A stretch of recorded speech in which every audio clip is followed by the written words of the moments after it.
हा एकमेव टेन्स असा आहे ज्याच्याकडे तुम्ही हवं असल्यास थोडंसं दुर्लक्ष करू शकतात.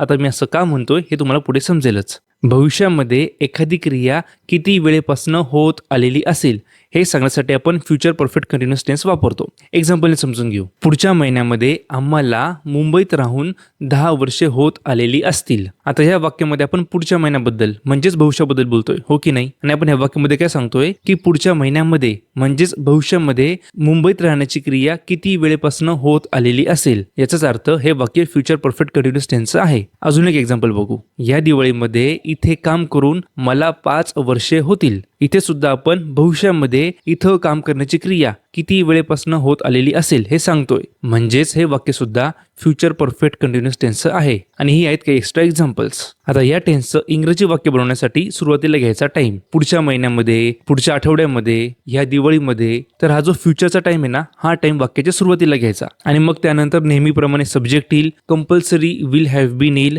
मग वर्बचा आयएनजी फॉर्म येईल आणि त्यानंतर उरलेलं वाक्य जोडून द्यायचं. एक्झाम्पल, पुढच्या महिन्यामध्ये मुंबईत राहून आम्हाला 10 वर्षे होतील. पुढच्या महिन्यामध्ये म्हणजे next month.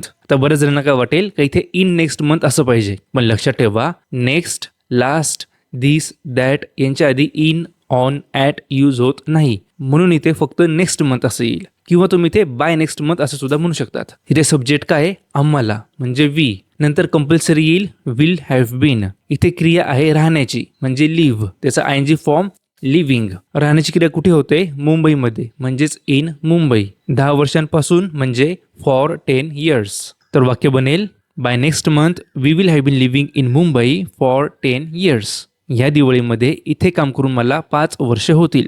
Bye this Diwali I will have been working here for 5 years. आता तुम्हीच बघा या टेन्सची वाक्य किती लांबलचक होत आहेत, हो की नाही? सो या टेन्सची वाक्य एक तर खूप लांबलचक होतात आणि या टेन्सच्या जागी आपण सिंपल फ्युचर टेन्स किंवा फ्युचर परफेक्ट टेन्स सुद्धा वापरू शकतो. जसं की we will have been living in Mumbai for 10 years. एवढं लांबलचक वाक्य बोलण्यापेक्षा we will have lived in Mumbai for 10 years असं वाक्य सुद्धा बोलता येऊ शकतं. सो याच कारणामुळं हा टेन्स फार कमी यूज होतो.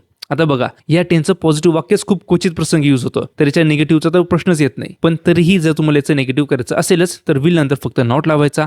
क्वेश्चन तयार करायचा असेल तर विल वाक्याच्या सुरुवातीला घ्यायचं, बाकी काहीच बदल होणार नाही. आणि फायनली हा होता आपला शेवटचा टेन्स. या पेजवरती इंग्रजीचे सर्व टेन्सेस अगदी शॉर्टमध्ये शिकवून झालेले आहेत. तुम्हाला जर इंग्रजी शिकायचं असेल तर या चॅनलला व्हिजिट करा, तुमचा नक्कीच फायदा होईल. भेटूया पुढच्या व्हिडिओमध्ये. थँक्यू.